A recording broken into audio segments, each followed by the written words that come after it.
Imagine this. It's June 17th, 1775. The sun is blazing over Boston Harbor. You are crouched behind a dirt wall, a redoubt, that you and your friends spent all night digging with your bare hands. Your muscles ache. Your throat is parched. You have maybe 15 rounds of ammunition left. And down the hill, you can hear them coming. Boots, hundreds of boots, stomping in perfect, terrifying unison. The gleam of British bayonets catching the afternoon sun. Row upon row of red-coated soldiers, the most fearsome military force on Earth, marching directly toward you. Your commander looks down the line. He sees the fear in your eyes, and he says something you will never forget. Don't fire till you see the whites of their eyes. This is the Battle of Bunker Hill. And what happened on this sweltering afternoon in Massachusetts was not just a battle. It was the moment that a ragged collection of farmers, blacksmiths, and shopkeepers looked the greatest army in the world in the face and refused to blink. Welcome. Let's go back to 1775. Hey, if you're new here, welcome. This channel is your time machine.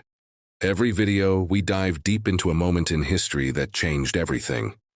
And today, we are going all the way in on one of the most dramatic, bloody and consequential battles ever fought on American soil. If you enjoy this, do me a quick favor. Hit subscribe. It literally takes 2 seconds, it costs you nothing, and it means the world to this channel. Now let's get into it. To understand why Bunker Hill happened, we need to back up, not months, but decades.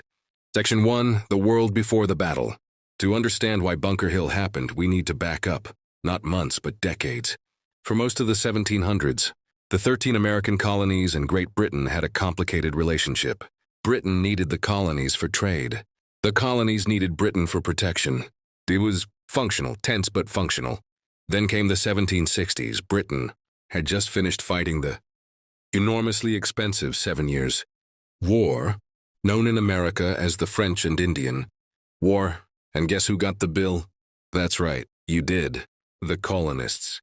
Between 1764 and 1773, the British Parliament passed tax after tax, the Stamp Act, the Townshend Acts, duties on paper, paint, glass, and tea, all without giving the colonists a single vote in Parliament. And that phrase, no taxation without representation, stopped being a slogan and started being a war cry. In March of 1770, British soldiers fired into a crowd on King Street in Boston, killing 5 colonists.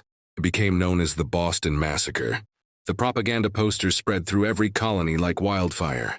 Then in December of 1773, as the Boston Tea Party, colonists disguised as Mohawk, Indians dumped 342 chests of British East India Company tea into Boston Harbor. The British response was swift and savage. Parliament passed what colonists called the Intolerable Acts, closing Boston Harbor, dissolving Massachusetts' local government, and forcing colonists to house British soldiers in their homes. This was the point of no return. By April of 1775, both sides were done talking. On April 19th, at the small towns of Lexington and Concord, the first shots of the American Revolution were fired. 8 colonists died at Lexington Green. The British regulars marched to Concord to seize colonial weapons, and were met with armed resistance. The British retreated back to Boston. The colonists chased them all the way, picking them off from behind trees and stone walls, killing 73 British soldiers and wounding 174 more. The war had begun, and now, both armies stared at each other across the city of Boston, trying to figure out what came next. Section 2, the Siege of Boston, the chessboard. By May 1775, Boston was under siege. But here's the twist. Both sides were trapped. Look at the geography. Boston sits on a peninsula, connected to the mainland by a narrow strip of land called the Boston Neck. To the north, across the harbor, there's another peninsula, Charlestown, and to the south, Dorchester Heights. The British General Thomas Gage and his army are inside Boston. They have the most powerful navy in the world anchored in the harbor, but they can't easily push out onto the mainland without exposing themselves to colonial riflemen on the hills. Now here's what both sides know. Whoever controls the high ground controls Boston, specifically Bunker Hill on the Charlestown Peninsula to the north, and Dorchester Heights to the south. General Gage knows this. He's planning to seize those heights on June 18th. The colonial leaders find out. and they decide to strike first.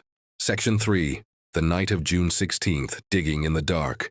June 16th, 1775. 9 o'clock at night. Approximately 1-200 colonial soldiers slip out of their camp in Cambridge and begin a silent march toward Charlestown Peninsula. No drums, no fifes. Just boots in the dirt and the sound of men breathing hard. Their orders: fortify Bunker Hill, hold the high ground.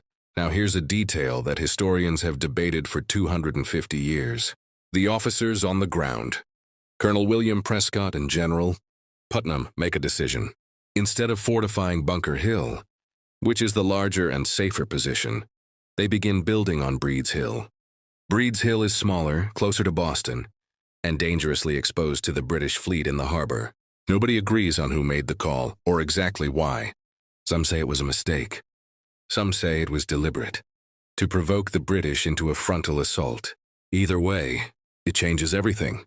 Through the entire night in near total darkness, these men dig. They have no engineering experience. Some of them have never held a musket before. They dig trenches, they raise walls of earth. They build a rough fortified square called a redoubt, about 130 feet on each side. The British warships in the harbor are close enough to hear them. Sentries report strange sounds, but no one gives the alarm. And then, as the sun rises on the morning of June, Dodiwaltha look out on the British warship HMS. Lively looks toward Breed's Hill and sees a fortress, where there was nothing the night before. The captain of the Lively doesn't wait for orders. He opens fire. Section 4, the morning, panic in the British camp. General Thomas Gage is awoken by cannon fire. He looks out at Breed's Hill and he is furious. This is an embarrassment. A bunch of colonial amateurs and farmers have outmaneuvered the professional British army and fortified a position right under their noses. His generals argue about what to do. Some say, forget the direct assault. Use the Navy to land troops behind the colonial position. Cut off their retreat, simple, clean. General Gage says no. He chooses a frontal assault. Why? Historians argue about this too. Pride, most likely. The British believed that a show of overwhelming force, regulars in formation, advancing in the open, would shatter colonial morale. It would prove once and for all that these untrained rebels couldn't stand up to professional soldiers in a real fight. They were about to learn a very expensive lesson. British General William Howe, a capable, experienced officer who privately had doubts about this whole operation, is given command of the assault force. Around 2,200 British soldiers are mustered. They are fed their rations. Their ammunition is distributed, and they begin loading into boats.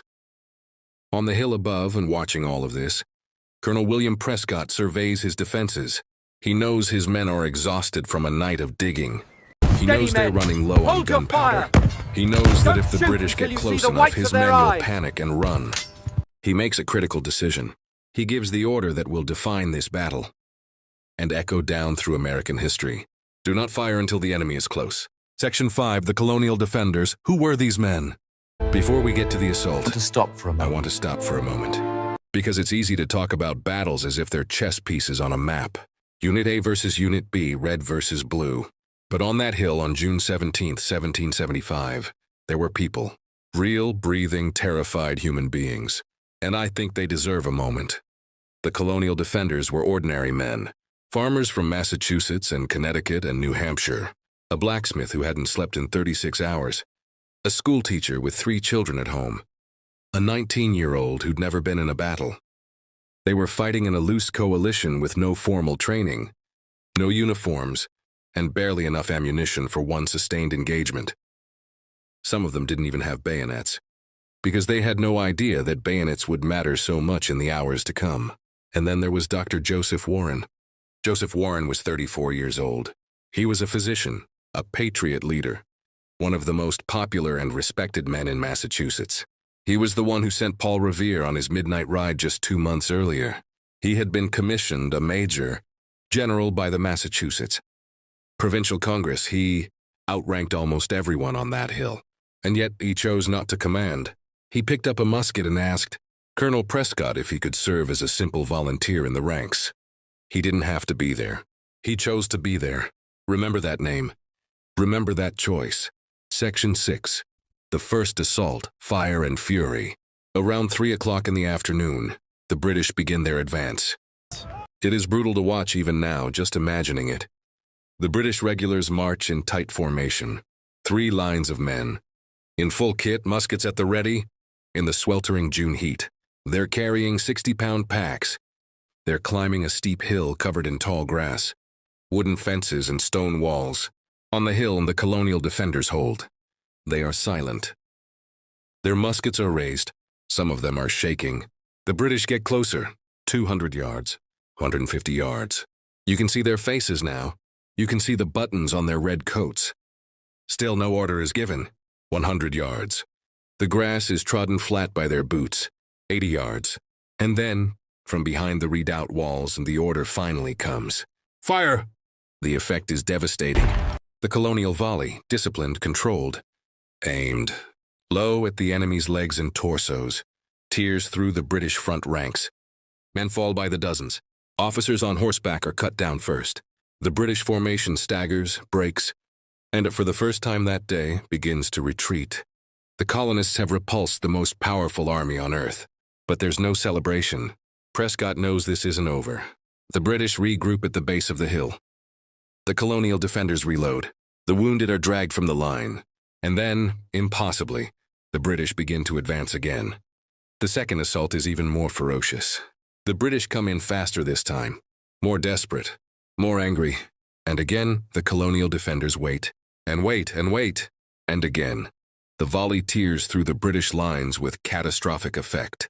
British officers watching from Boston, through telescopes, cannot believe what they're seeing. The cream of the British Army, battle-hardened veterans who fought in Europe, in India, in Canada, is being cut to pieces by a wall of dirt on a Massachusetts hillside. General Howe, watching his men fall around him, reportedly said afterward that the moment the second assault broke, he had never in his life felt such a sense of shock. The British retreat a second time. Section 7. The final assault. Ammunition runs out. Up in the redoubt. The mood is grim. The colonists have done the impossible twice, but now they face a brutal reality. After 2 fierce volleys, their ammunition is nearly gone. Prescott orders his men to check their cartridge boxes. Some have 3 rounds left. Some have 1. Some have nothing. Men begin to sneak away from the back of the redoubt.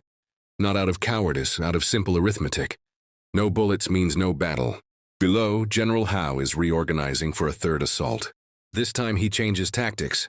He strips his men of their heavy packs. He narrows the front, concentrating his force directly on the redoubt. And he tells his officers, the bayonet. Use the bayonet. The third assault begins. The British come up the hill. The colonial defenders fire their last rounds, and the British keep coming. They reach the walls of the redoubt, and now it becomes a hand-to-hand fight. Inside the earthen walls, with musket butts, clubbed rifles, and fists, the colonists have no bayonets. They are overwhelmed. Colonel Prescott orders a retreat. The colonists begin to fall back. The only route is across open ground. Under British musket fire and artillery from the ships, 40% of the colonial casualties, 40% had happened in those few minutes of retreat. And in the chaos of that retreat, in the brutal, grinding final moments inside the redoubt, Dr. Joseph Warren is shot in the head. He dies instantly at 34 years old, one of the most brilliant minds of the colonial cause. Gone. Section 8. The aftermath, a victory that felt like defeat. By 5 o'clock that afternoon, the British held Breed's Hill. On paper, they had won, but the scene around them was devastating. British casualties numbered 1,054 men, dead or wounded. Out of approximately 2,200 who had attacked, that's nearly half. 226 British soldiers were killed outright, nearly 800 wounded. In some British units, the Marines, the light infantry companies, officer casualties were catastrophically high. General Howe later said this was a victory he could not afford to repeat. One British officer wrote home to England that such a triumph was more ruinous than any defeat they could suffer. The colonial casualties were roughly 450 men. Significant, but sustainable. And here's the stunning irony. After all that carnage, nothing changed. The British were still trapped in Boston. The colonial forces still surrounded them. The strategic situation was exactly what it had been that morning. The British had won a hillside, They had lost the battle for the minds of a continent. Section 9, The Ripple Effect. Why this battle changed everything. The Battle of Bunker Hill did something no pamphlet, no speech, no town meeting could have done. It proved something. It proved that colonial militiamen could stand face to face with professional British soldiers and not only hold their ground, but destroy them twice. With discipline, intelligence, and extraordinary courage. The news spread through the colonies like fire. In Philadelphia, the Second Continental Congress, already debating what to do about this whole revolution business, received the reports from Bunker Hill and came to a swift conclusion. They needed an army, a real one, and they needed a commander. They chose a 43-year-old Virginia planter and veteran of the French and Indian War, who had ridden north to Boston a few days earlier to take command. George Washington. When Washington arrived and reviewed the defenses, he was reportedly astonished by what these men had accomplished with so little. He later wrote that the courage displayed at Bunker Hill was beyond what he had dared to hope. And in Britain, the battle changed things too. It shattered the comfortable illusion that this rebellion would collapse. At the first show of real force, Parliament began debating whether this was truly winnable. King George III doubled down, declaring the colonies in open rebellion, hiring Hessian mercenaries, and sending larger forces to America. The line had been crossed. There was no going back. Section 10, the closing, the bigger picture. Standing on Breed's Hill today, there's a 221-foot granite obelisk that marks where those men fought and died. The Bunker Hill Monument. Every time I think about this battle, and I've thought about it a lot, what gets me isn't the tactics, or the casualty numbers, or the strategic implications. What gets me is Joseph Warren picking up a musket. A man with everything to lose. A man who could have stayed behind and watched from safety. Who had already done more than his share. Who had nothing to prove. He chose to stand in the line. Whatever you think of any particular cause or conflict, there is something in that choice that is simply and profoundly human. The willingness to stand for something, even when the cost is everything. That's what Bunker Hill is at its core. Not a British victory, not a colonial defeat. A promise. A promise that these people were not going anywhere. And 13 months later, almost to the day, 56 men signed a piece of paper that began with the words, "We hold these truths to be self-evident." And the world was never the same. Thank you so much for watching. If this video hit different for you, if it made you feel something, share it with someone who loves history. Drop a comment below telling me who you think was the real hero of Bunker Hill. Was it Prescott? Putnam? Warren? I read every single comment. Hit subscribe if you haven't already, and I'll see you in the next video.